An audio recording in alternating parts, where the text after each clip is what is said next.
Queria falar com vocês hoje um tema muito genérico, muito geral, mas extremamente importante. O título da mensagem hoje é O Poder de Deus. Nós temos um versículo na Bíblia, em Efésios 3:20, que eu tenho para mim que é o versículo que, de uma maneira sucinta, de uma maneira simples, ele mais encerra, ele mais nos direciona, ele mais nos explica o quanto Deus pode fazer. E ele diz assim: ora, aquele que é poderoso para fazer infinitamente mais do que tudo quanto pedimos ou pensamos, conforme o seu poder que opera em nós.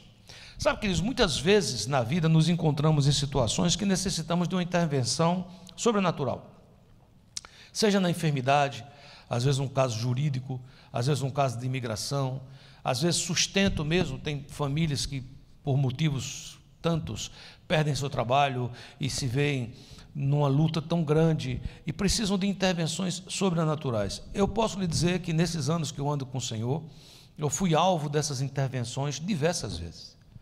Nas mais diversas ocasiões, quando eu me sentia sem chão, Deus, provedor, Jeová Jireh, chegava e provia. Seja saúde, finanças, tantas coisas, tantas coisas, tantas coisas, tantas coisas. E você diz: o senhor está trazendo essa mensagem porque terça-feira o senhor vai fazer mais um procedimento. Não necessariamente. Eu tenho essa mensagem no coração para estar com vocês. Claro que terça-feira eu vou precisar que o Senhor me ajude, que entre com o seu poder. Quando eu vencer essa batalha de terça-feira, que eu vou vencer em nome de Jesus, aparecerão outras batalhas. Isso é a vida.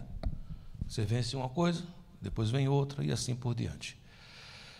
E aqui esse versículo é um versículo que fala assim: o nosso Deus não é que ele tem algum poder, ele é todo poderoso. E ele é poderoso para fazer, não é um pouco mais, ele é poderoso para fazer infinitamente mais.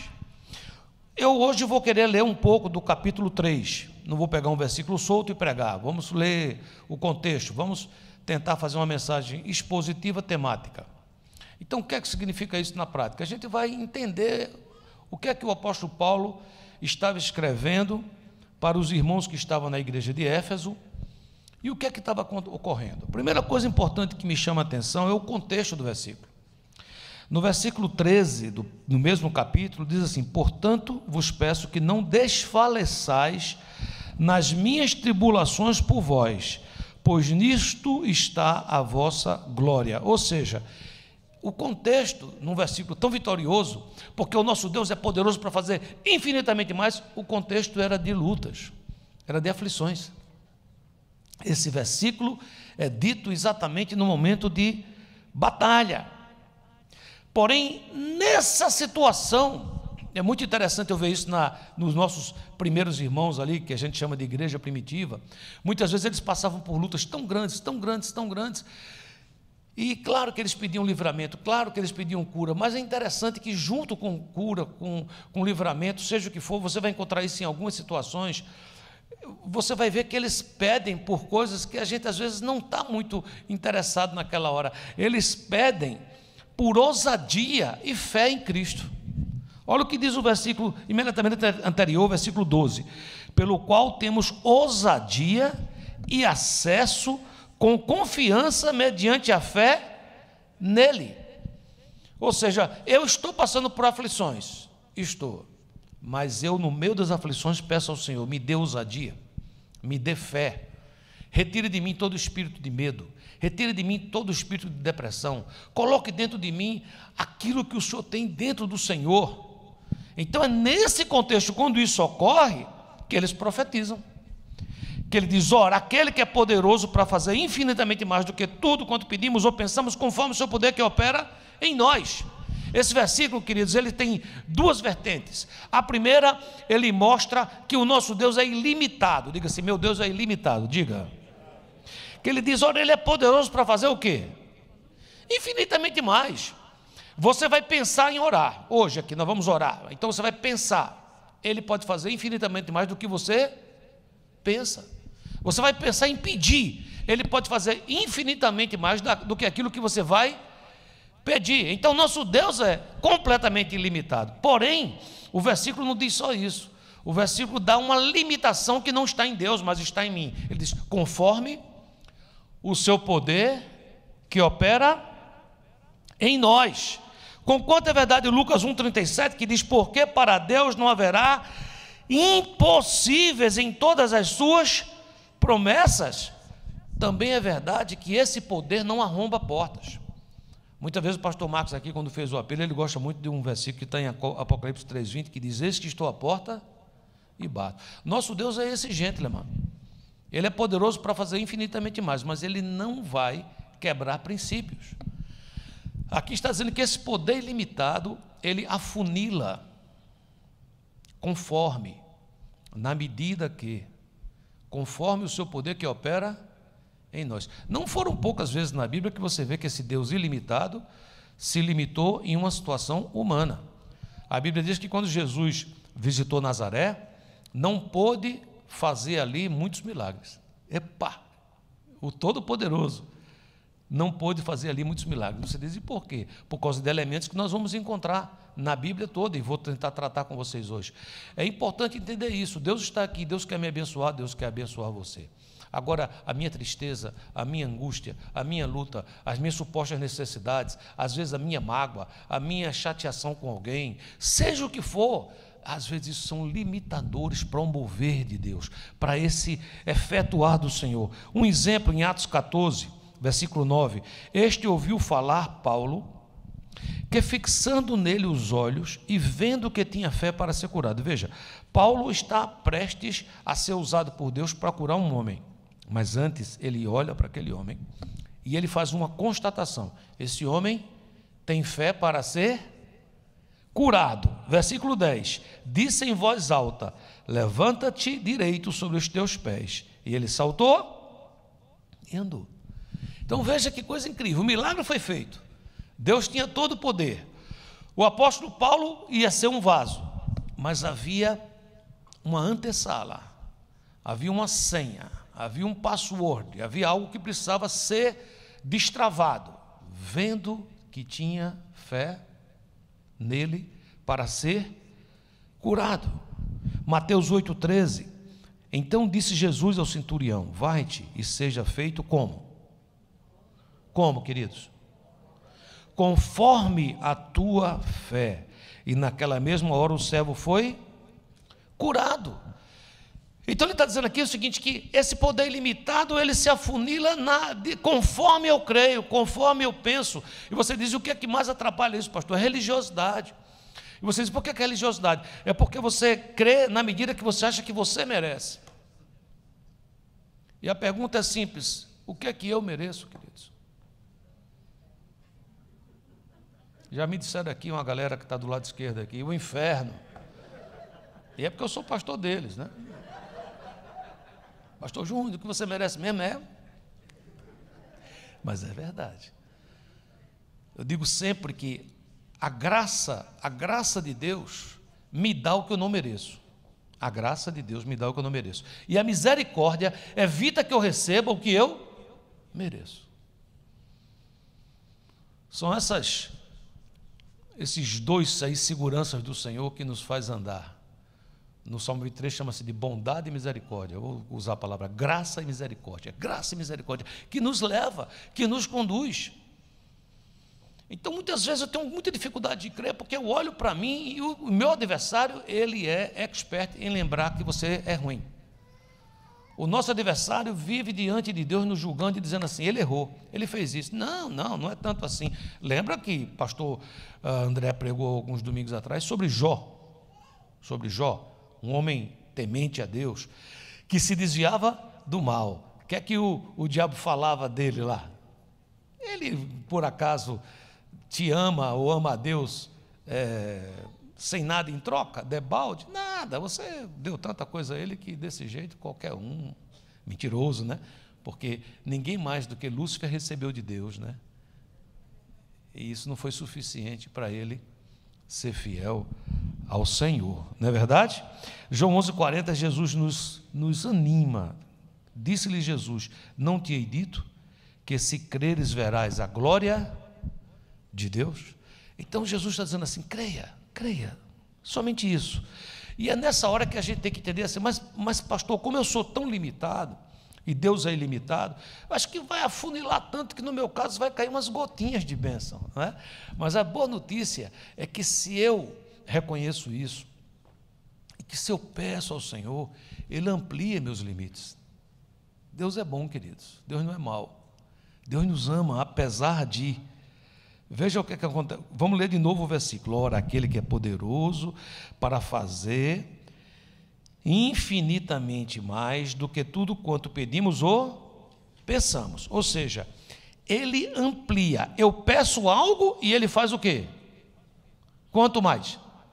Infinitamente mais. Eu penso em algo que seria bom e Ele faz infinitamente mais. A gente estava cantando um hino aqui agora, um louvor que dizia: você mudou a minha vida, né?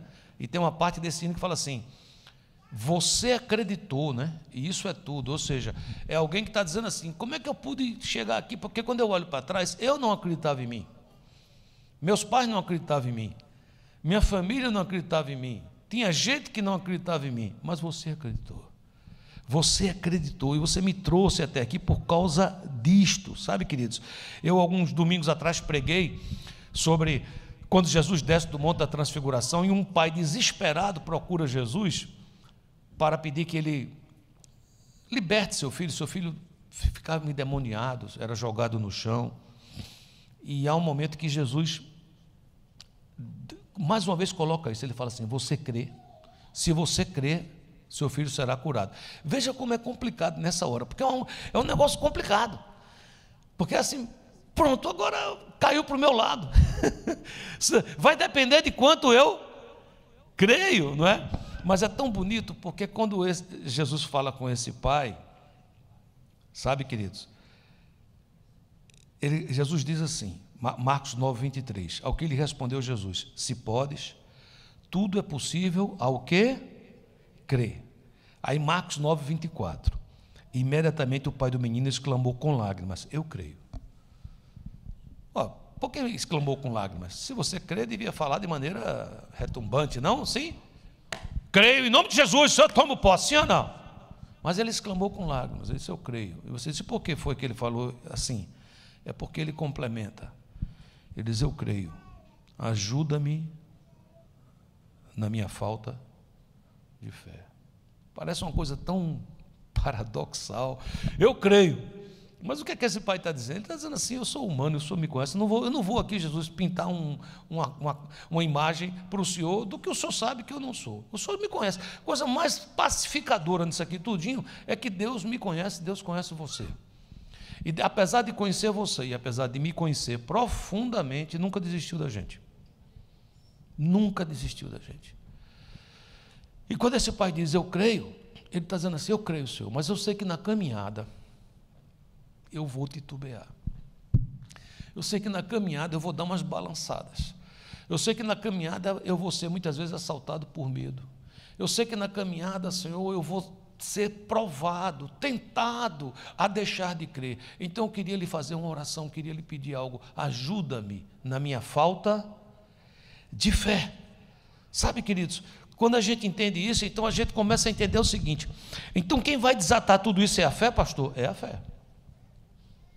Então a gente precisa entender que tem coisas que limitam a fé e tem coisas que destravam a fé. Eu não quero pregar muito, mas vou falar muitos pontos, então fica bem atento, amém? Quais são os fatores que limitam a fé? Número 1, é a falta de uma fé pistis. Pistis.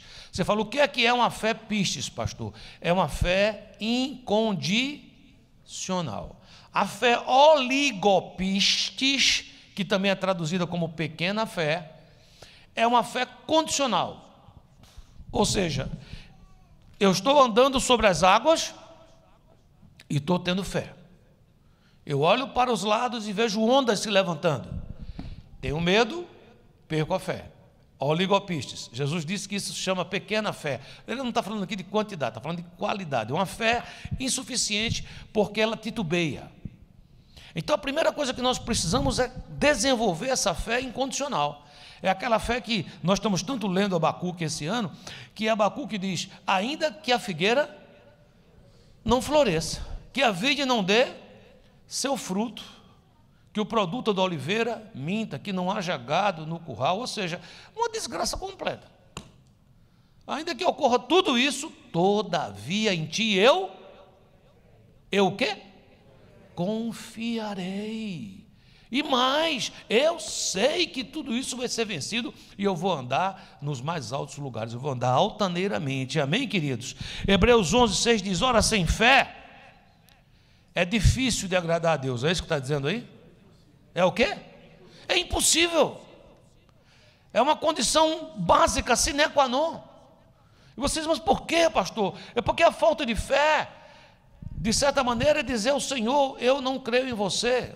Você que me fez, você que me criou. Eu não tive nada a ver com aquela noite que eu fui concebido. Foi o Senhor que escolheu o espermatozoide que iria fecundar aquele óvulo. Foi o Senhor que me fez nascer. Foi o Senhor que me tocou. Foi o Senhor que levantou pessoas para falar da palavra. Foi o Senhor que me fez, me deu uma família. Foi o Senhor que me fez chegar até aqui. E mais que tudo isso, o Senhor enviou seu Filho, Jesus, para que Ele morresse no meu lugar. Então, Deus já me deu motivos zilhões para que eu creia nele, mas quando eu descreio dele, é como, você entende? Vamos tentar nos colocar um pouquinho no lugar de Deus. Eu sei que não é fácil. É aquela pessoa que você ama, é aquele filho que você faz tudo, você dedicou a sua vida, você não deu muito não, você deu tudo, e você vê aquela pessoa escondendo de você um dinheirinho que ganhou, porque tem medo que você vá lá e pega o dinheiro. Não dói? Sim ou não? Deus está dizendo assim: a gente tem que ter um relacionamento de pai e filho. E esse relacionamento implica o seguinte: confia em mim. Eu nunca te dei motivos para você não confiar em mim. Mesmo que às vezes você não entenda o final dessas coisas. Ora, sem fé é impossível agradar-lhes, porque é necessário que aquele que se aproxima de Deus creia que Ele o quê? Existe, mas não é só isso não. Que Ele é o quê? Galardoador dos que o buscam. O que é galardoar? É premiar. Deus é premiador. Deus é presenteador. Ele tem prazer em dar. Deus não tem prazer em tirar. Amém? Então a primeira coisa nessa caminhada que vai fazer com que eu tenha esses fatores limitadores é quando a minha fé é condicional. Segunda coisa é preconceito. Eu disse isso aqui hoje há pouco tempo, em Marcos capítulo 13, 54, e chegando à sua terra ensinava na sinagoga de tal sorte que se maravilhavam e diziam: de onde lhe vem essa sabedoria e esses poderes miraculosos? Não é este o filho do carpinteiro? Não se chama sua mãe Maria e seus irmãos Tiago, José, Simão e Judas? Não vivem entre nós todas as suas irmãs? De onde lhe vem, pois, tudo isso? E escandalizavam-se nele. Jesus, porém, lhe disse: não há profeta sem honra, senão na sua terra e na sua casa. E não fez ali o quê? Muitos milagres. Por causa de quê? Da incredulidade. E essa incredulidade ela era promovida por causa de quê? Do preconceito. Você falou o que é preconceito? Conceito prévio. Quantas vezes para alguém trazer uma palavra de Deus para mim, tem que ter um estereotipo, tem que ser aquela pessoa que eu acho que tem que ser ela. Às vezes Deus usa coisas impressionantes, incríveis. Deus usa uma pessoa que está, às vezes, você está assistindo um jogo, uma pessoa tira uma camisa e diz: Jesus te ama. Pode ser que isso não seja nada, mas pode ser que para aquela pessoa que estava precisando de escutar essa palavra, seja certeira no seu coração. É uma pessoa que traz uma palavra, é alguém que te envia uma canção, é aquele vídeo que você achou que era muito longo, mas você teve paciência, assistiu, e quando você assistiu, Deus falou profundamente contigo. Amém, queridos? Medo limita um processo de fé. Marcos 4,40 disse-lhes: porque sois tímidos, ainda não tendes fé? A palavra timidez aqui não é aquela pessoa que em inglês a gente chama de shy, aquela pessoa que é... Não, a palavra tímido aqui, ela é sinônimo de medo. timidez aqui é porque é o seguinte: Deus me deu poder, Deus deu poder a você, Deus deu o poder de você se levantar e declarar vida, declarar que vai sair dessa situação, declarar que já é mais que vencedor em Cristo. Mas eu ouço todas as vozes interiores, os meus preconceitos, digo: eu não vou fazer isso, porque se eu fizer isso, não é verdade, eu não estou realmente crendo. Você tem que entender, queridos, que as coisas de Deus é loucura. Você não sabia disso? As coisas de Deus, elas são loucuras para o homem. Quando tudo isso ocorre, existe um fator limitador que é consequência, é falta de submissão ao senhorio de Cristo. Ora, se eu tenho uma fé condicional, se Deus me ajuda, faz as coisas que eu quero, eu creio. Quando as coisas não acontecem exatamente como eu quero, eu deixo de crer. Se eu tenho preconceito e se meu coração está cheio de medo, naturalmente eu não vou me submeter ao Senhor. Isaías 29:13 diz: o Senhor disse, visto que este povo se aproxima de mim, e com sua boca e com seus lábios me honra, mas o seu coração está longe de mim, e o seu temor para comigo consiste só em mandamentos de homens, que maquinalmente aprendeu. Mateus 15:8: este povo honra-me com os lábios, mas o seu coração está longe de mim. Isso tudo limita a fé. E você fala: dá uma palavra, pastor, para explicar tudo isso. Religiosidade. É quando eu creio no toma lá da cá. É quando eu creio que é assim: se eu orei muito essa semana, eu estou com mais chance de Deus me ajudar. Se eu orei menos, estou frito. Você diz: a muita oração não é bom? É ótimo, excelente. Mas se você estiver fazendo isso, não é diferente de uma pessoa que sobe de joelhos uma escadaria de uma igreja pensando em receber uma graça. Não é diferente de quem acredita que se numa sexta-feira colocar umas velas não sei aonde, ou fizer não sei o quê, não, somente o que é que eu darei ao Senhor em troca dos benefícios que Ele me tem feito? Não tenho nada para dar. Por isso que Ele diz: eu beberei o cálice da salvação. Não era para dar? Era para dar. Então, quando eu vou dar, eu vou beber o cálice da salvação. Então, relacionamento com Deus, para você destravar esse poder, você vai precisar sair dessa estação que a gente vive. Nós vamos precisar sair do se guiar por vistas, e a gente vai ter que entrar numa outra estação. É fácil, pastor? Não, não é fácil. Por isso eu passo agora, para encerrar a mensagem, a lhe dar alguns passos para ampliar, para destravar a nossa fé. Você quer? Diga amém. Primeira coisa está no versículo 12, do mesmo capítulo, Efésios 3. Hoje eu estou pregando sobre Efésios 3. Versículo 12: pelo qual temos ousadia e acesso com confiança mediante a fé nele. Então qual é a palavra-chave aqui? Diga: ousadia. É preciso ter ousadia. Na hora de maior angústia, ter ousadia para gritar o nome de Jesus. Na hora de incerteza, ter ousadia para dizer: eu não sinto nada, porque eu estou no vale da sombra da morte, aquele vale escuro, sombrio, onde eu sei que Deus existe, eu tenho consciência que Ele existe, mas eu não sinto. É nessa hora que a ousadia me faz ver aquela mesa preparada, onde tem azeite, onde tem fartura, onde o cálice transborda, onde há vitória diante dos adversários. Segunda coisa importante: ninguém vai trilhar esse caminho titubeante, ora sim, ora não. No versículo 13 diz: portanto vos peço que não desfaleçais nas minhas tribulações por vós, pois nisso está a vossa glória. Paulo está dizendo assim: não desfaleça, vai ter luta, vai ter batalha, vai ter dias claros, vai ter dias sombrios, vai ter dias frios, dias quentes, vai ter tudo, mas não desfaleça. Então a palavra para isso é persevere. Persevere. Terceiro ponto importantíssimo, agora entenda o que eu vou dizer. Versículo 14: por esta causa, que causa, pastor? Ousadia, perseverança, fé.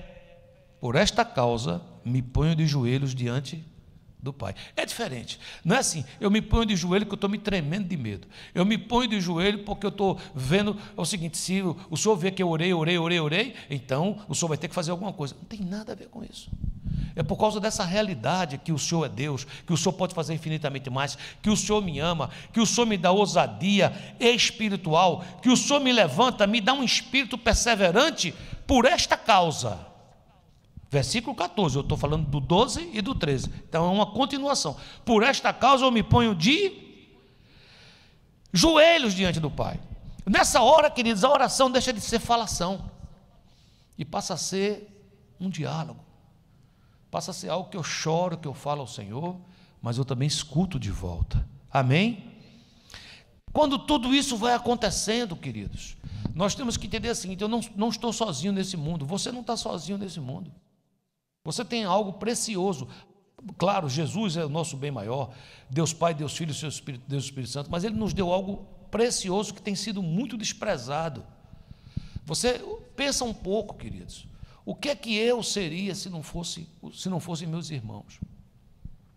O que é que seria da minha vida se não fosse a família de Deus? Você diz: entendi, pastor, aqui é a igreja Vida com Vida.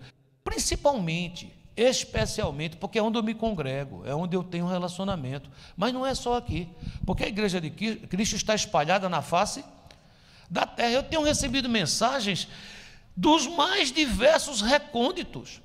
Pessoas que têm sonhado comigo, que têm dado uma palavra: pastor, não sei o que você está passando, mas Deus está mandando te dizer isso. Às vezes vem, sabe meu contato do WhatsApp, às vezes não sabe, entra no Facebook, pede para ser meu amigo, só para mandar uma mensagem desse tipo. Então existe uma coisa chamada família de Deus, e para ser família de Deus, eu preciso de ser família de Deus, e eu preciso de agir como família de Deus. Efésios 3,14, ele diz que se põe de joelhos, mas em Efésios 3,15, ele diz: de quem toma o nome, quem? Toda a família. Onde é que essa família está, igreja? Onde é que ela está, igreja? Tanto no céu como na terra. Ô família grande, hein, queridos? Diz aí que está do seu lado, diga: a família é grande, diga. Amém, queridos? Para que, segundo a riqueza da sua glória, vos conceda que sejais fortalecidos com poder, mediante o seu espírito no homem interior. O homem interior está fraco, o homem interior está débil, o homem interior está trêmulo, mas através dessa oração, de pertencer a essa família, esse homem interior, ele é fortalecido. Amém, queridos? Nessa hora, queridos, queridos, não, tem algo que acontece por osmose. A gente começa a vencer tudo isso, aí você começa a crescer em Cristo. E aí você já pode crescer porque você está de joelho. O perigoso de crescer é quando a gente está em pé, porque a gente cresce e fica o quê?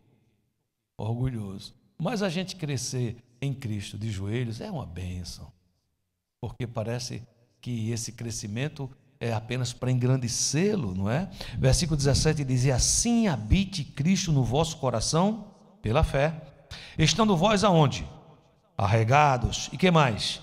Alicerçados em amor, a fim de poderdes compreender com todos os santos, não é sozinho, com todos os santos, qual é a largura, o comprimento, a altura e a profundidade, conhecer o amor de Cristo, que excede, que ultrapassa, que sobrepassa toda a capacidade de entender, que excede todo o entendimento, para que sejais tomados de toda a plenitude de Deus. Amém, queridos? Oh, meus filhos, quando a gente conhece esse amor que excede o entendimento, você fala: por que ele excede o entendimento? Eu já expliquei aqui hoje. Como é que eu posso entender um Deus tão poderoso, me amar tanto? Como é que eu posso entender? Isso ultrapassa a capacidade de entender.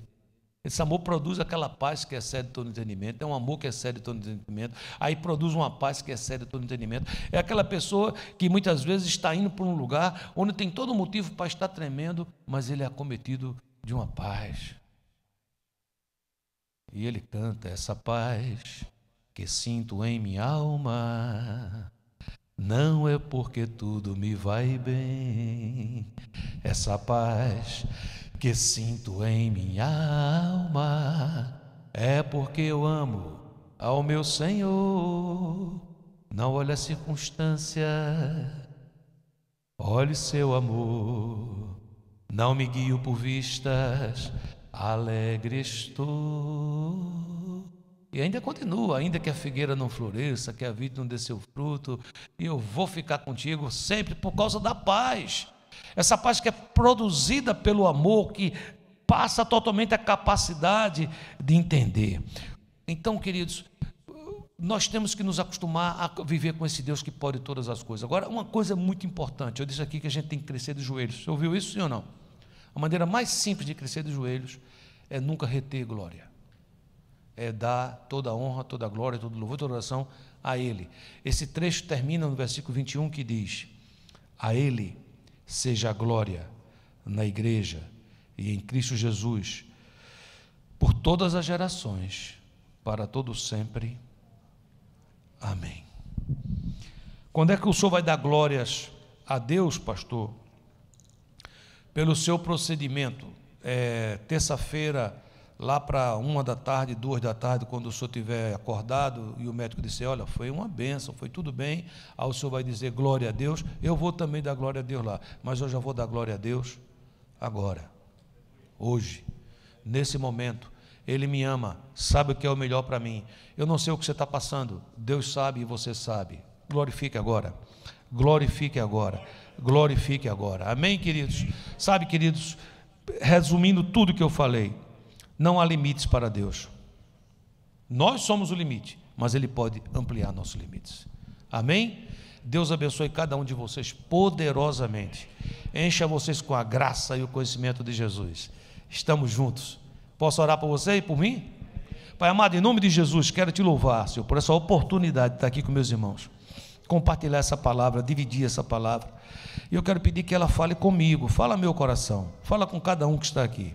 Enche-nos de Ti. Nós te amamos em nome de Jesus. Amém.